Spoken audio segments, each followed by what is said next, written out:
Welcome to the Daily Review. This is Razak, Senior Trading Strategist here at CMTrading, and today is September 9th, 2024, and today is Monday morning. So looking at the highlights of the day, U.S. markets continue to tumble, but first, no major economic events scheduled for today. So looking and digesting the market, starting out with the Forex symbols, the major pairs really consolidating on supportish level. And as we shift over to the indices, the Dow Jones and the NASDAQ both have a big sell-off.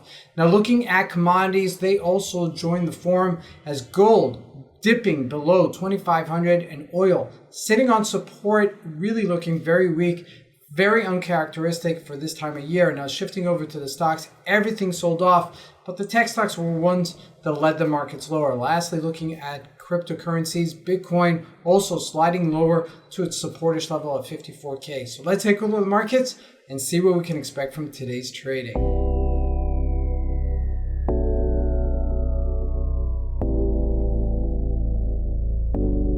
So here we go. First with the Euro USD, a nice move to the downside, but consolidating, okay? And what I mean by consolidating, it went to its all-time new highs, it retraced, and now it's finding its space right now. And you can see this almost across the board between the GBP. Also, as that did retrace, now it's on supportish level. Look at the Australian dollar, a little bit different here, where it's back on supportish level, previous resistance. So I do anticipate it will bounce off of this area. This is really a pivotal moment. Now looking at the Japanese yen, it's still strengthening versus the dollar, but also coming to a supportish area. This is really an important level. Now jumping into commodities, gold dipping low below 2,500. Right now we're at 24.92. We're a little bit below it. Now this is also trading in a range. Okay, the upper range at 25.30-ish level, the lower range at 24.90-ish level, and we're close to that lower range. So keep that in mind. We may see a bounce here as well. Now looking at crude oil, you could see the weakness here at $68 a barrel. Now the reason I say it's uncharacteristic for oil to be this weak this time of the year is because generally this is hurricane season. Hurricane season create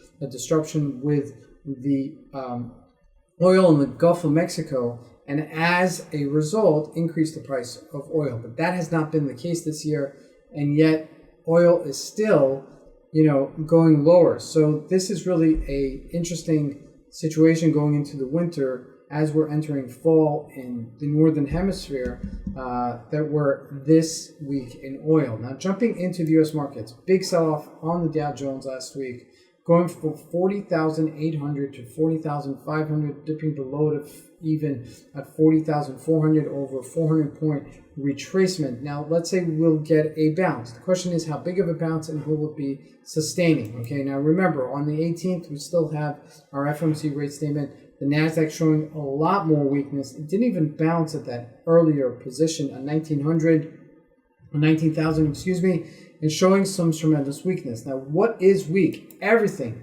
Apple trading lower. Okay, Facebook trading to $500 a share. That's a big retracement. Microsoft also was clearly a softer of the pair. JP Morgan even, okay, which JP Morgan was the strongest stock on the board, always making new highs. We're chasing from 225 down to 212. That's a significant retracement there as well.